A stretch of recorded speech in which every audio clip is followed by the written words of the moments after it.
Eu vou seguir aqui com Lorival Santana.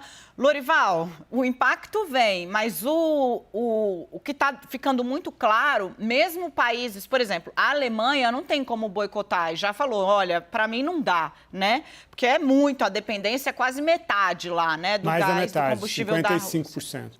Perfeito. Mas Estados Unidos vem num crescente.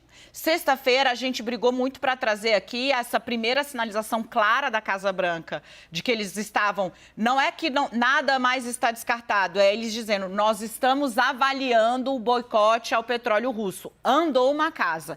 No final de semana, Antony Blinken, que é o secretário de Estado dos Estados Unidos, deu uma entrevista para a CNN e falou, sim, é uma opção o boicote. Hoje a gente vê republicanos e democratas se unindo para apresentar um projeto. O que é que a gente pode extrair desse caldo, que é político, mas que vai ganhando contornos de uma medida que, em maior ou menor grau, pode sair da cartola de Joe Biden? Sim, é uma pesquisa nova que a Reuters encomendou ao Instituto Ipsos, diz que 74% dos americanos apoiam a imposição da zona de exclusão aérea, 80% apoiam banir as importações do petróleo russo e 81% impor mais sanções contra a Rússia. Então, esse é o ânimo do eleitorado americano e é por isso que está havendo essa concordância entre os dois partidos para seguir adiante nisso, né? Com relação a essa queda do rublo, ela além das outras sanções, é muito importante porque a Rússia ela é uma exportadora de commodities, né? De gás, petróleo, trigo, minérios, milho e assim por diante.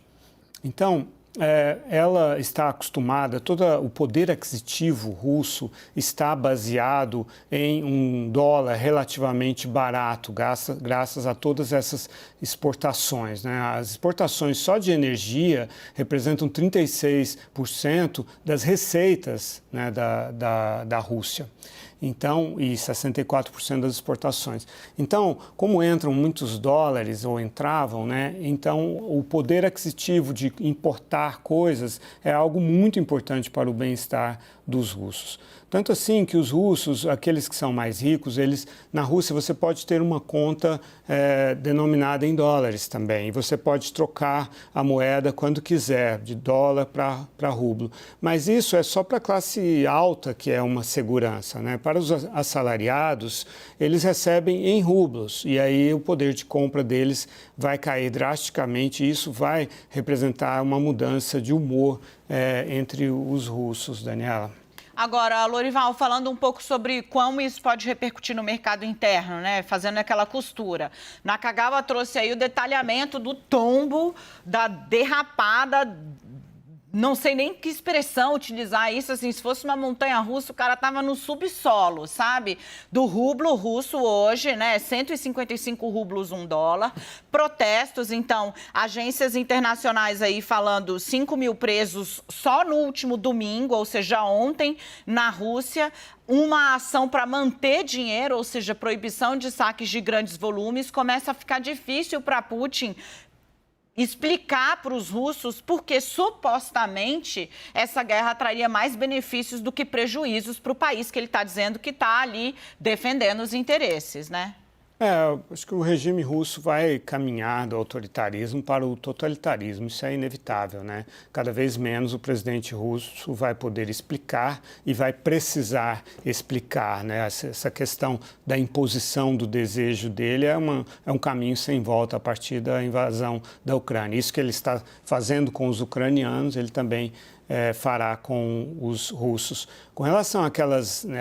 aliás, ainda falando um pouco mais de Rússia, hoje eu conversei com um amigo jornalista russo e perguntei para ele se é verdade que existem preparativos aí para no dia 11 a internet russa se desligar do restante do mundo, né? São rumores de que todas as empresas estariam sendo obrigadas a mudar o seu endereço na internet para .ru para se desconectar do restante do mundo. Esse meu amigo, ele me disse que, por enquanto, são só rumores, mas que ele e outras pessoas já estão comprando o VPN, né, que é um sistema de conexão internacional, que eu uso, por exemplo, quando estou na China.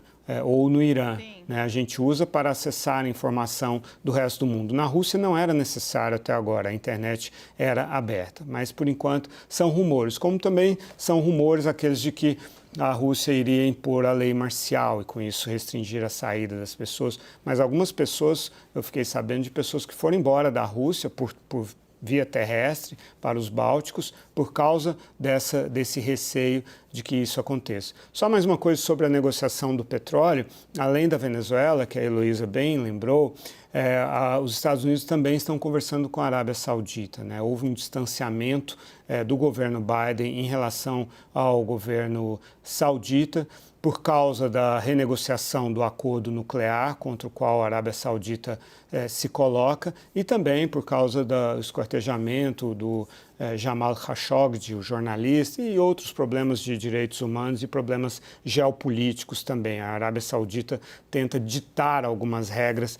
de política externa para os Estados Unidos em relação à guerra do Iêmen, que é uma guerra muito propulsionada pela Arábia Saudita, está atuando lá e é a maior tragédia humanitária do mundo hoje. Claro que agora vai competir com o que está acontecendo na Ucrânia.